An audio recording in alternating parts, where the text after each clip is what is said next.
Good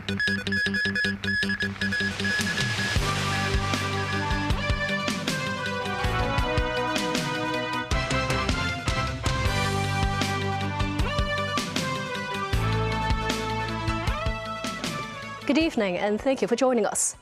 Hong Kong International Airport's Terminal 2, which is currently under expansion, will begin phased operations on September 23rd. From the second quarter of next year, some departing passengers can use the new terminal.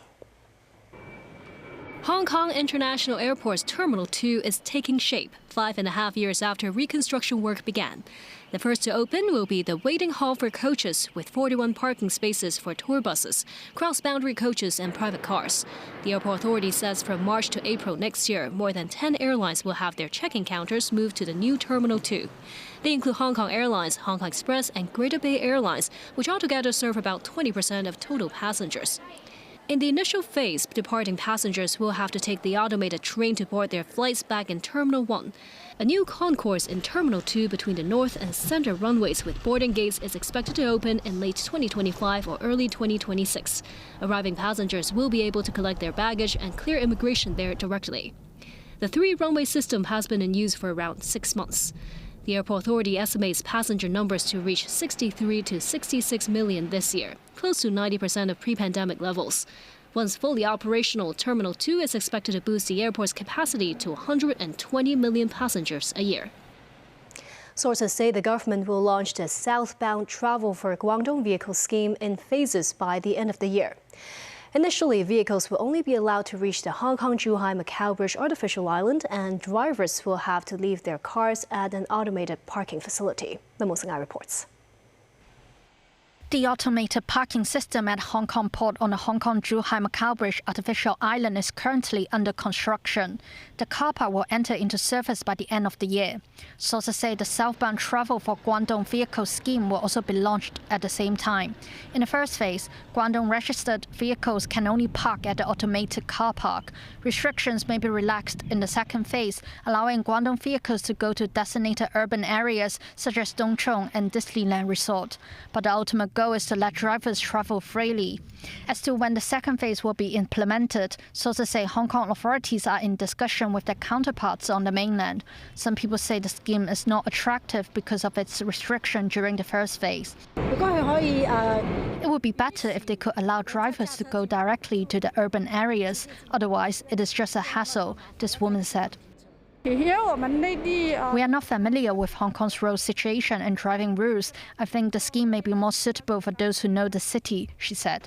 On social media, Leung Chun-ying, vice chairman of the Chinese People's Political Consultative Conference, said Hong Kong and Guangdong authorities have reached a consensus on the scheme for a decade.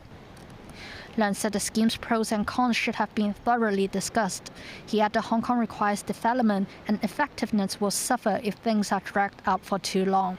Memos 9, TVB News. The Immigration Department will raise fees from September. The adjustments are expected to generate an additional $100 million in annual revenue. The hikes include increasing passport application fees for those aged 16 or above. A 32-page passport will go up $60 to $430. A total of 28 services are set to see adjustments, including charges for visa extensions. 20 services will see increases of more than 20 and up to 51%. President Donald Trump said the U.S. will delay imposing a 50% tariff on goods from the European Union from June 1st until July 9th to buy time for negotiations. Nasir Karim has more. Just days ago, Donald Trump said he would no longer negotiate with the European Union on trade. He said EU imports would be subject to 50% tariffs and it would go into effect on June 1st because the 27-member bloc was very difficult to deal with.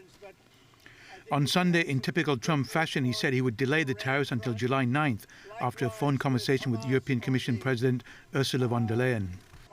She just called me, as you know, and she asked for an extension on the June 1st date. And she said she wants to get down to serious negotiation because I've told you specifically, haven't I told anybody that would listen? They have to do that. And we had a very nice call, and I agreed to move it. I believe June 9th would be, July 9th would be the date. That was the date she requested. Could we move it from June 1st to July 9th? And I agreed to do that, and that She said, we will rapidly get together and see if we can work something out. In a social media post, von der Leyen said she had a good call with Trump and the EU was ready to move quickly. Europe is ready to advance talks swiftly and decisively, she said, adding they needed until July 9th to reach a good deal. Trump's tariff policies have shaken world markets and threatened to drag down the global economy. He announced major tariff hikes on many countries in April, particularly China, before backing off in favor of talks. The US has since had negotiations with China and Britain, but progress with the EU has been more limited. In 2024, EU exports to the US were dominated by medicinal and pharmaceutical goods, followed by vehicles and aircrafts and related products. Nazri Karim, TVB News. The tariff war has pinched U.S. businesses that rely on imports of Chinese products. Even after China and the U.S. agreed to temporarily lower levies, the repercussions have lingered.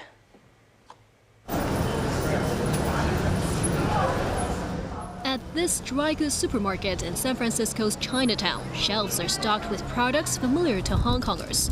Some 70% of its stock is imported from China. At the height of the trade war, tariffs on Chinese goods soared to 145%. With an ensuing buying spree, prices of almost all goods at the store jumped 30 to 40%.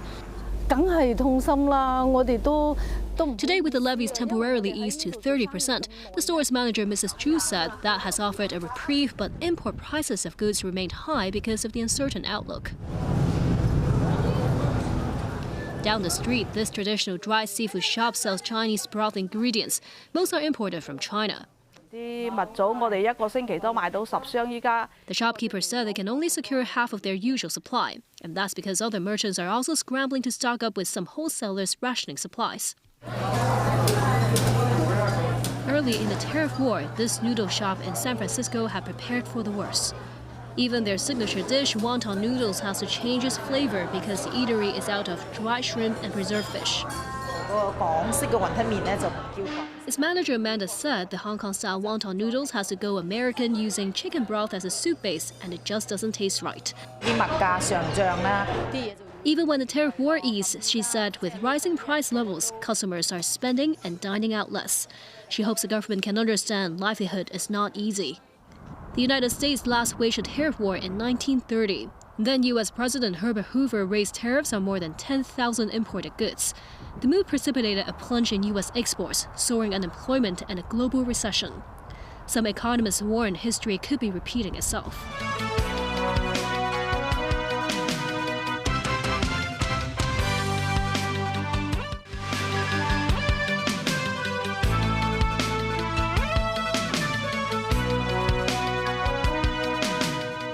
Welcome back. U.S. Homeland Security Secretary Kristi Noem arrived in Israel on Sunday and met with Israeli Prime Minister Benjamin Netanyahu. This as Israeli strikes killed at least 40 people in the Gaza Strip early today, including 25 in a school-turned-shelter that was struck as people slept. Meanwhile, the head of a private humanitarian organization tasked with distributing aid in Gaza through an Israeli-initiated plan resigned, saying he could not abandon principles of humanity, impartiality, and independence. Tracy Furness has more.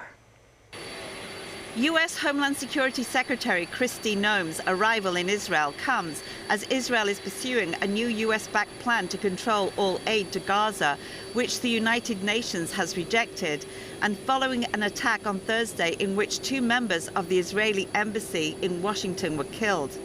Noem visited the Western Wall, putting paper into the wall, a Jewish tradition seen as a form of prayer and personal message to God. She then chatted to Israeli women.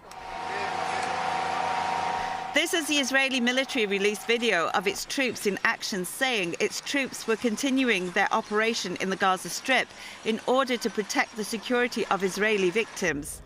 Gaza's health ministry said 3,747 people have been killed in the Strip since Israel resumed the war on March 18th in an effort to pressure Hamas to accept different ceasefire terms.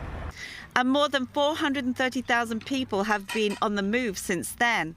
For Neiman Abu Jarad and his family, which includes 6 daughters, it is the 10th time in nearly 20 months of the campaign in Gaza they have been forced to uproot and flee. This time is the most painful as displacement is unfurling under the shadow of famine. Israel had blocked all food, fuel, medicine and other supplies from entering Gaza since March 2nd, and it was not until the past week that Israel let in a trickle of supplies, which aid groups say are far short of what is needed. Tracy Furness, TVB News. Starting tomorrow, female blood donors in Hong Kong will face stricter hemoglobin requirements. The Red Cross says the move aims to indirectly encourage women to adopt iron-rich diets. Celine Chan tells us more. To donate blood, goodwill alone is not enough.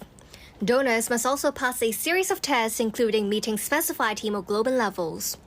Low hemoglobin levels can lead to anemia, shortness of breath, and heart palpitations. Currently, female donors must have hemoglobin levels between 11.5 and 16.5 grams per deciliter. Starting on Tuesday, the minimum level will be adjusted to 12 grams per deciliter. The Red Cross explained the adjustment aligns with practices in other regions and estimates that over 10 women daily will temporarily defer donations due to falling short of the new threshold. The organization further explained insufficient hemoglobin is primarily due to inadequate iron absorption. However, they believe the raised standard won't significantly impact donor numbers. This, as deferrals for low hemoglobin have already dropped from nearly 40,000 in 2015 to just over 10,000 last year. We want to bring further awareness in our population, not only in the donor, in the general population, about the importance of iron to the health. So this is our aim of this change. So how can we supplement iron? This nutritionist said many shellfish and seafood are rich in iron. For instance, shellfish contain twice as much iron as beef. Fruits like kiwis and guavas pack double to triple the vitamin C content of oranges. A high vitamin C intake can significantly enhance our ability to absorb iron. The center also reminds the public that irregular eating schedules, rushed meals, and consuming tea or coffee with food can impair iron absorption. It advises citizens to adopt healthy and balanced dietary habits to maintain optimal nutrient levels. Celine Chan, TVB News.